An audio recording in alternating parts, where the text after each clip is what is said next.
Hi friends, welcome back to my YouTube channel. ಹೇಗಿದ್ರೆ ಎಲ್ರು? ನಾನು ಚೆನ್ನಾಗಿದ್ದೀನಿ, ನೀವು ಚೆನ್ನಾಗಿದ್ದೀರ ಅಂತ ಅನ್ಕೋತೀನಿ. ನಾನಿವತ್ತು ಕರ್ನಾಟಕ ರಾಜ್ಯೋತ್ಸವದ ಭಾಷಣವನ್ನ ಕನ್ನಡದಲ್ಲಿ ಅಚ್ಚುಕಟ್ಟಾಗಿ ತಿಳಿಸ್ಕೊಡ್ತಾ ಇದ್ದೀನಿ.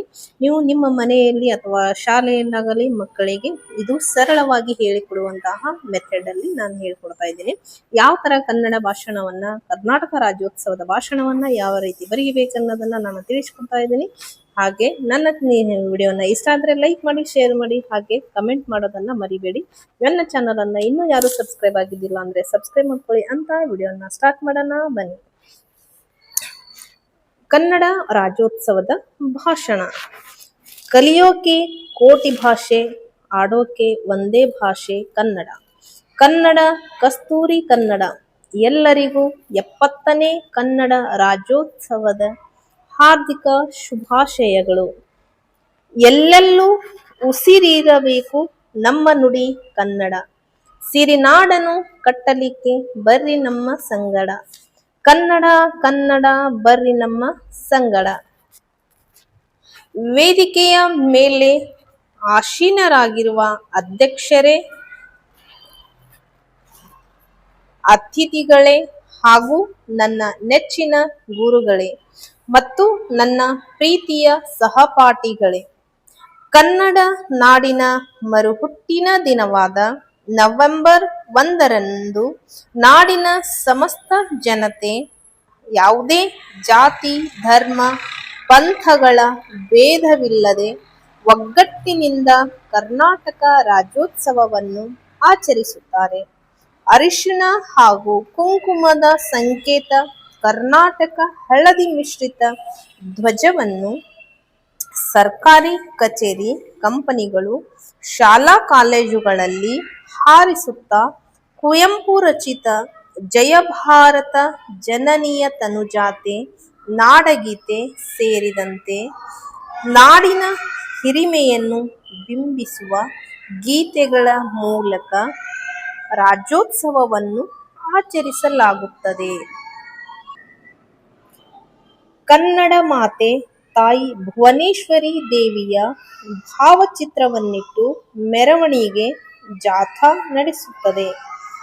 ನವೆಂಬರ್ 1956 ನವೆಂಬರ್ 1ರಂದು ನಮ್ಮ ಕರ್ನಾಟಕ ಏಕೀಕರಣವಾಯಿತು. ಇದನ್ನು ಮೊದಲು ಕನ್ನಡ ನಾಡು ಅನೇಕ ರಾಜ್ಯಗಳಲ್ಲಿ ಹರಿದು ಹಂಚಿ ಹೋಗಿತ್ತು. ಭಾಷಾವಾರು ಪ್ರಾಂತ್ಯ ವಿಂಗಡಣೆ ಘೋಷಣೆಯಾದ ಮೇಲೆ ಕರ್ನಾಟಕ ಏಕೀಕರಣ ಆಗಬೇಕೆಂದು ಆಲೂರು ವೆಂಕಟರಾಯರ ನೇತೃತ್ವದಲ್ಲಿ ಅನೇಕರು ಏಕೀಕರಣಕ್ಕೆ ಹೋರಾಟ ಮಾಡಿದರು.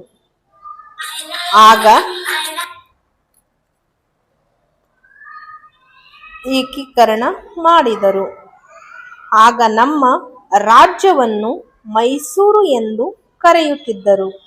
ನಂತರ ದೇವರಾಜ ಅರಸುರವರು ಮುಖ್ಯಮಂತ್ರಿಯಾದ ಸಂದರ್ಭದಲ್ಲಿ 1973ರ ನವೆಂಬರ್ 1ರಂದು ಮೈಸೂರು ರಾಜ್ಯವನ್ನು ಕರ್ನಾಟಕ ಎಂದು ಮರುನಾಮಕರಣ ಮಾಡಿದರು.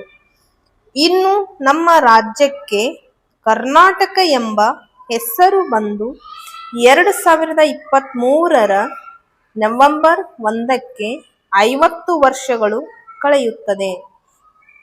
ಹಾಗಾಗಿ ಕರ್ನಾಟಕ ಸಂಭ್ರಮ 50 ಎಂಬ ಶೀರ್ಷಿಕೆಯಲ್ಲಿ ಮಾನ್ಯ ಮುಖ್ಯಮಂತ್ರಿಗಳಾದ ಸಿದ್ದರಾಮಯ್ಯನವರು ಒಂದು ಲಾಂಛನವನ್ನು ಬಿಡುಗಡೆ ಮಾಡಿದ್ದಾರೆ.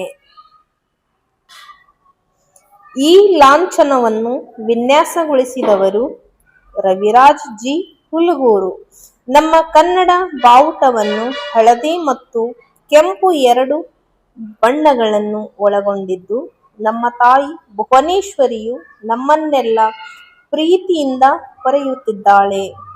ಕೊನೆಯದಾಗಿ ನಾವೆಲ್ಲರೂ ಎಲ್ಲೇ ಇರಲಿ, ಹೇಗೆ ಇರಲಿ, ನಮ್ಮೆಲ್ಲರ ಭಾಷೆ ಕನ್ನಡ, ನಮ್ಮ ನಾಡು ಕರ್ನಾಟಕ ನಾಡು, ನುಡಿ ಸೇವೆಗಾಗಿ ಸದಾ ಸಿದ್ಧರಿರೋಣ ಎಂದು ಹೇಳುತ್ತಾ ನನ್ನ ಪುಟ್ಟ ಭಾಷಣಕ್ಕೆ ವಿರಾಮವಿಡುತ್ತೇನೆ. ಜೈ ಕರ್ನಾಟಕ, ಜೈ ಕನ್ನಡಾಂಬೆ. ಇದನ್ನ ಒಟ್ಟಿಗೆ ಒಂದು ಸಲ ನೋಡೋಣ ಬನ್ನಿ. ಇದನ್ನ ನೀವು ಸರಳವಾಗಿ ಸ್ವಚ್ಛಂದವಾಗಿ ನಿಮ್ಮ ಶಾಲೆಯಲ್ಲಿರುವ ಮಕ್ಕಳಿಗೆ ಹಾಗೂ ಮನೆಯಲ್ಲಿರುವ ನಿಮ್ಮ ಚಿಕ್ಕ ಪುಟ್ಟ ಮಕ್ಕಳಿಗೆ ಈ ಭಾಷಣವನ್ನು ಅಚ್ಚುಕಟ್ಟಾಗಿ ಹೇಳಿಕೊಡಿ. ಹಾಗೆ ಸರಳವಾದ ರೀತಿಯಲ್ಲಿ ಕೂಡ ಮಕ್ಕಳಿಗೆ ಅನುಕೂಲವಾಗುತ್ತದೆ. ಇದನ್ನ ಪೂರ್ಣವಾಗಿ ಒಂದು ಸಲ ಈ ತರ ನೋಡಿ. ಮಕ್ಕಳಿಗೆ ನೋಟ್ ಮಾಡಿಕೊಳ್ಳುವಾಗೋಸ್ಕರ ಇದನ್ನ ಅನುಕೂಲವಾಗಬೇಕೆಂದು ನಾನು ಕೊನೆಯದಾಗಿ ಇದನ್ನ ಪ್ರತಿಯೊಂದನ್ನ ಅಕ್ಷರಗಳನ್ನ ಶಬ್ದಗಳನ್ನ ನಾನು ತೋರಿಸ್ತಾ ಇದ್ದೇನೆ ನೋಡಿ.